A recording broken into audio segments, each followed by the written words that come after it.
નમસ્કાર મિત્રો, city report ન્યૂઝમાં આપનું સ્વાગત છે। રાજકોટ જેલમાં બંધ ખેડૂતોને મળવાની પરવાનગી ન મળતા કેજરીવાલે શું કહ્યું, જુઓ આ પ્રેસ કોન્ફરન્સ।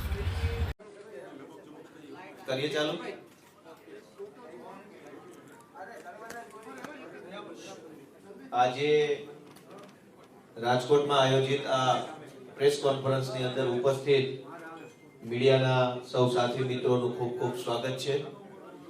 આપણે સૌ જાણીએ છીએ અરવિંદ કેજરીવાલજી 2 દિવસની ગુજરાતની મુલાકાતમાં આવ્યા છે। ગઈકાલે તેમણે હળદળની અંદર ખેડૂત અત્યાચાર થયો અને જે ખેડૂતો ઉપર ખોટી એફઆઈઆર કરી અને જેલમાં પૂરવામાં આવ્યા હતા, તે જેલમાં બંધ ખેડૂતો પૈકી જે ખેડૂતોને જામીન મળ્યા, એ જામીન મુક્ત થયેલા ખેડૂતોને કાલે કેજરીવાલ સાહેબ રૂબરૂ મળ્યા, એમને શાલ ઓઢાડી સન્માન કર્યું, એમની હિંમતને બિરદાવી અને એમને ખૂબ ભરોસો અને આશ્વાસન આપ્યું। ગઈકાલે જેલમાં બંધ જે ખેડૂતો છે એમના પરિવારજનોને પણ અરવિંદ કેજરીવાલજી મળ્યા અને આજે જે લોકો હજુ પણ જેલમાં બંધ છે, જે નિર્દોષ ખેડૂતો, એમને મળવાનો કાર્યક્રમ હતો, પરંતુ પોલીસ પ્રશાસન દ્વારા, જેલ તંત્ર દ્વારા અને ભાજપની સરકાર દ્વારા અરવિંદ કેજરીવાલજી ખેડૂતોને ન મળી શકે તે માટેની પૂરી તૈયારી કરી છે। બાકીની આગળની વાત માનનીય અરવિંદ केजरीवाल जी रजू करशे। हेलो, आज यहाँ पे आए हुए सभी मीडिया के साथियों को मेरा नमस्कार, और जो लोग अभी टीवी पे देख रहे हैं, सोशल मीडिया पे देख रहे हैं, उन सब लोगों को भी मेरा नमस्कार, सबको मेरा प्रणाम। आज आप सब लोगों ने गुजरात की बीजेपी सरकार की तानाशाही का जीता जागता उदाहरण देख लिया। आज सुबह 11 बजे मुझे गुजरात की राजकोट में जो जेल है, राजकोट की जेल में बंद किसान नेताओं से, किसानों से मिलने के लिए जाना था। मुझे उनसे मिलने के लिए नहीं जाने दिया गया। आप सोच सकते हैं कि इससे बड़ी तानाशाही और क्या हो सकती है। मैं कोई आतंकवादी हूं? मैं कोई क्रिमिनल हूं? और जो लोग जेल में बंद हैं वो लोग किसान हैं, हमारे देश के नागरिक हैं। वो लोग कोई क्रिमिनल नहीं है, वो लोग कोई अपराधी नहीं है। मैंने कल अप्लाई किया था जेल में मिलने के लिए, लेकिन आज मुझे सुबह सुबह मैसेज आया कि आपको उनसे मिलने की इजाजत नहीं है। मैं सोच रहा था, अंग्रेजों ने जब भगत सिंह को गिरफ्तार किया था, भगत सिंह को भी उसके साथियों से जेल में मिलने की इजाजत मिला करती थी। भगत सिंह को भी, उनके साथियों को भी कभी भगत सिंह से मिलने से रोका नहीं गया। क्या इसी के लिए हमारे स्वतंत्रता सेनानियों ने लड़ाई लड़ी थी आज़ादी की कि एक दिन ऐसी सरकार आएगी जो कि अंग्रेज़ों से भी ज़्यादा बदतर होगी, अंग्रेज़ों से भी ज़्यादा क्रूर होगी, अंग्रेज़ों से भी ज़्यादा अत्याचारी होगी। 2 महीने पहले हड़दड़ के अंदर जो किस्सा हुआ, किसान, आज गुजरात एक खेती प्रधान देश है।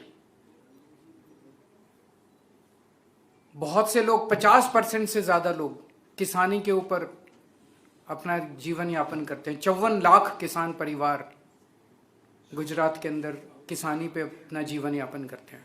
आज किसानों का बुरा हाल है, किसान बहुत दुखी हैं। ना बीज मिलता है, खाद के लिए लंबी लंबी लाइनें लगी पड़ी हैं जगह जगह, बहुत ज़्यादा मशक्क़त करनी पड़ती है, लड़ाई झगड़े होते हैं। कर्दा प्रथा के खिलाफ हड़दड़ में जब 2 महीने पहले इकट्ठे हुए किसान, उनको पूरे दाम नहीं मिलते, अपने फसलों के दाम नहीं मिलते। कुछ लोग उनके साथ नाइंसाफ़ी करते हैं, अन्याय करते हैं। किसानों को 1500 के अंदर डील होती है, 1200 रुपये देते हैं। जब इस कर्दा प्रथा के खिलाफ किसान हड़दड़ में इकट्ठे हुए तो किसानों के ऊपर इस अत्याचारी सरकार ने, भारतीय जनता पार्टी की सरकार ने लाठियां बरसाई, आंसू गैस के गोले छोड़े, निर्दोष किसानों के घर में घुस घुस के उनके परिवार के लोगों को, निहत्थे लोगों को, शांतिपूर्ण तरीके से अपनी मांग कर रहे लोगों को उनको गिरफ्तार किया। 88 किसानों को गिरफ्तार किया, फर्जी मुकदमे किए, फर्जी एफआईआर किए। 2 महीने से वो किसान जेल में है। उनमें से 42 की बेल हो गई है, बाकी लोगों की बेल एप्लीकेशन है। और जिस दिन बेल की सुनवाई होती है उस दिन पुलिस वाले नहीं पहुंचते कोर्ट में। तो जानबूझ के, इसका मतलब जानबूझ के आप उनका मनोबल तोड़ना चाहते हो। तो आज किसान दुखी है बुरी तरह से। कल मैं उन किसान परिवारों से मिला जिनके बच्चे या तो जेल में हैं या जेल से छूट गए। उनकी कहानियां सुनिए, सुन के आपको रोना आएगा। उन्होंने बताया कि पहले 24 घंटे जब उनको गिरफ्तार किया गया, उनको 24 घंटे तक पीने का पानी नहीं दिया गया, उनको खाने के लिए कुछ नहीं दिया गया, पुलिस के अंदर उनकी पिटाई की गई। क्या चाहती है बीजेपी? उनका मनोबल तोड़ना चाहती है। मैं इन्हें कहना चाहता हूं, भगवान से डरो। एक दिन रावण को भी बहुत घमंड हुआ था, कंस को भी बहुत घमंड हुआ था, जो अहंकार आज बीजेपी को दिखाई दे रहा है। कल मैं उन परिवारों से मिला, मैं उन्हें सलाम करता हूं, उन परिवारों को, कि पूरे प्रेशर के बावजूद वो मेरे से मिलने के लिए आए। उनके ऊपर खूब प्रेशर बनाया गया कि उन केजरीवाल से मिलने के लिए नहीं जाना, नहीं तो ये कर देंगे, वो कर देंगे। लेकिन मैं कहना चाहता हूं, गुजरात की जनता खड़ी हो रही है।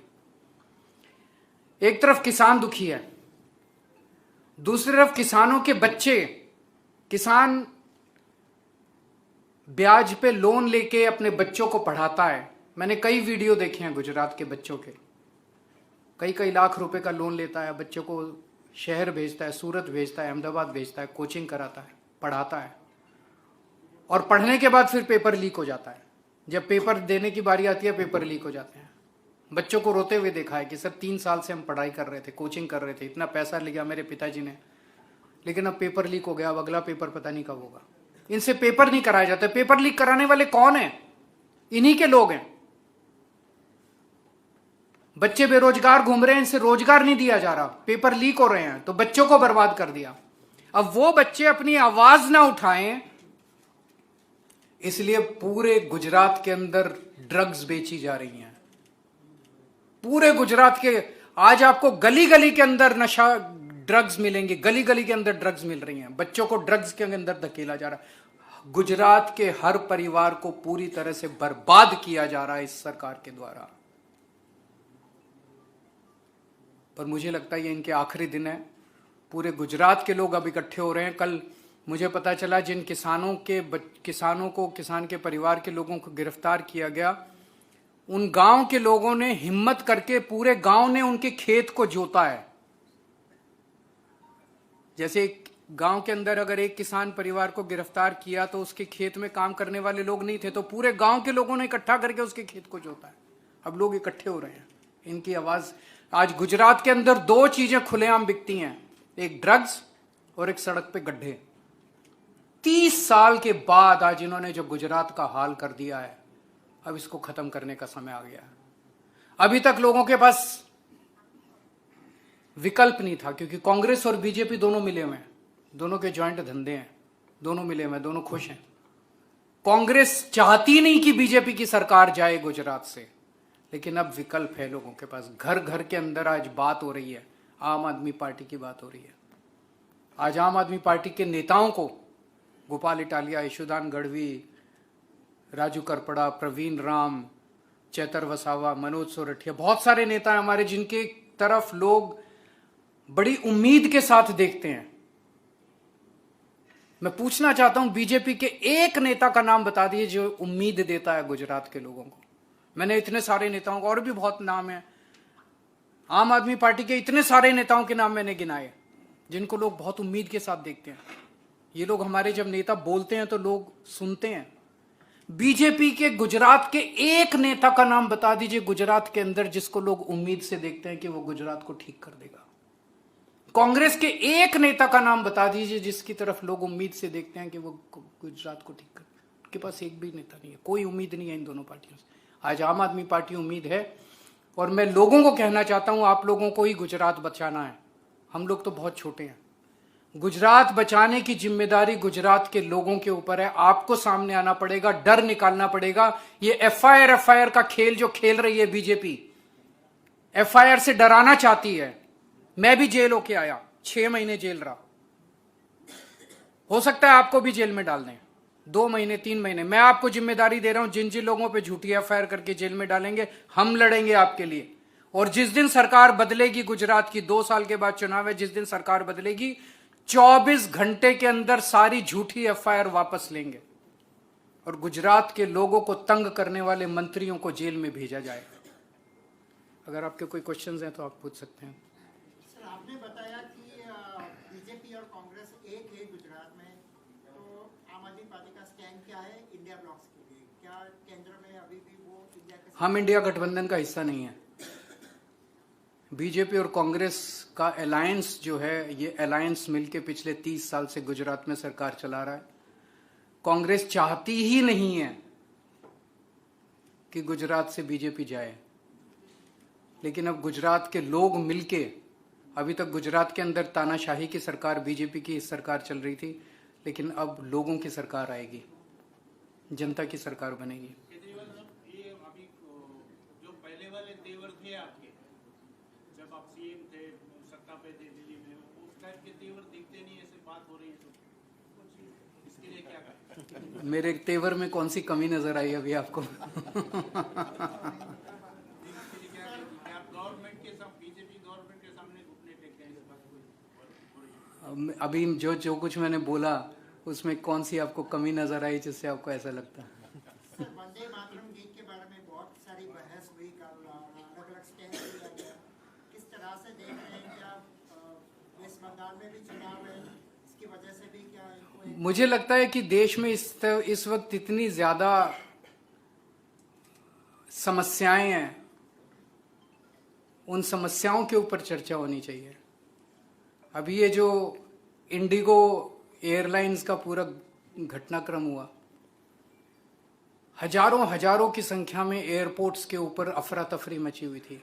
पूरी दुनिया भारत की तरफ देख रही थी। 21वीं सदी का भारत, एक आधुनिक भारत होना चाहिए, और हमसे अपनी एयरलाइंस नहीं संभलती। कुछ तो गड़बड़ है। एक कंपनी ने पूरी भारत सरकार को घुटने पे टेक दिया, ऐसा हो सकता है? तो या तो भारत सरकार निकम्मी है, उनको सरकार चलानी नहीं आती है, और या मिली हुई है। मुझे दूसरा ज्यादा नजर आता है, मिली हुई है। ये जो इंक्वायरी बिठा दी, अब एक कमेटी बिठा दी, बेवकूफ बना रहे हैं, आंखों में धूल झोंक रहे हैं। बहुत बड़ा स्कैम है ये, बहुत बड़ा स्कैम। अगर 2 साल के बाद आप आएंगे तो कितनी सीट लेके आएंगे गुजरात? हाँ, सरकार बनाएंगे, आप चिंता मत कीजिए, बहुमत से सरकार बनाएंगे। अभी बहुत जल्दी है, चिंता मत कीजिए। सर, आपने कहा कि गुजरात में गली गली में ड्रग्स मिलता है। गुजरात सरकार ने कहा कि हमने अभी तक सर्वाधिक ड्रग्स के कंसाइनमेंट पकड़े हैं। मुंड्रा पोर्ट जो है वो पूरे देश के लिए एक बहुत बड़ा गेटवे बन गया है ड्रग्स का। मुंड्रा पोर्ट से बहुत बड़े बड़े कंसाइनमेंट पकड़े गए हैं। वो कहां गए? उनका दोषी कौन था? कुछ पता चला? कुछ नहीं पता चला। और जो नहीं पकड़े गए, जो निकल गए, उसका तो कोई हिसाब ही नहीं है। तो मैं कल भी बहुत लोगों से मिला, शाम को भी बहुत लोगों से मिला, दोपहर में भी बहुत लोगों से मिला। आप एक बार जनता से बात करके देखिए, पूरी जनता आज कह रही है गुजरात के अंदर कि गली गली के अंदर ड्रग्स बिक रहे हैं। पूरे के पूरे गुजरात के युवाओं को अंधकार में, भविष्य की ओर उनका भविष्य अंधकार में होता जा रहा है। गुजरात सरकार क्या कर रही है? क्या गुजरात सरकार की मिली भगत के बिना ये हो सकता है? नहीं हो सकता। आज पंजाब को देख लीजिए। पंजाब में जब हमने सरकार संभाली थी, गली गली के अंदर नशा बिकता था, गली गली में ड्रग्स बिकते थे। वहां पे नशा बेचने वालों के घर तोड़े जा रहे हैं बुलडोजर से। टीवी के ऊपर आपने, सोशल मीडिया पे भी देखा होगा, बुलडोजर से उनकी बिल्डिंग्स तोड़ी जा रही है। उनको पकड़ पकड़ के 25,000 से ज्यादा नशा बेचने वालों को, ड्रग्स बेचने वालों को गिरफ्तार किया हम लोगों ने। अगर हम कर सकते हैं, हमारी नीयत साफ है, तो गुजरात में भी हो सकता है। गुजरात में क्यों नहीं हो रहा? किसी को पकड़ा जाता है? नकली शराब बिकती है, किसी को पकड़ा जाता है? कोई नहीं पकड़ा, खुलेआम बिक रही है। क्यों? करने वाले इनके साथ मिले हुए हैं। सर, गोवा की नाइट में भी 25 से ज्यादा लोगों की मौत भी ऐसा कैसे हुआ कि गोवा के अंदर जो क्लब के मालिक थे वो भाग गए, रातों रात भाग गए, और उसी फ्लाइट से भाग गए जिस फ्लाइट ने इनको ब्लैकमेल किया, इंडिगो से। तो भारत सरकार केजरीवाल को तो जेल में डालती है, लेकिन गोवा के अंदर 25 लोगों की हत्या करने वालों को देश से भगा देती है। इसका मतलब बीजेपी मिली हुई है कि नहीं मिली हुई है? Thank you.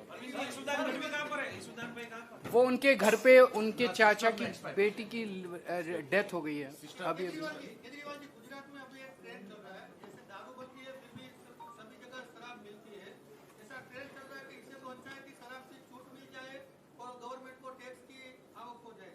आपका तो क्या आप ये कहने की कोशिश कर रहे हैं कि सरकार निकम्मी हो चुकी है? ऐसा ट्रेंड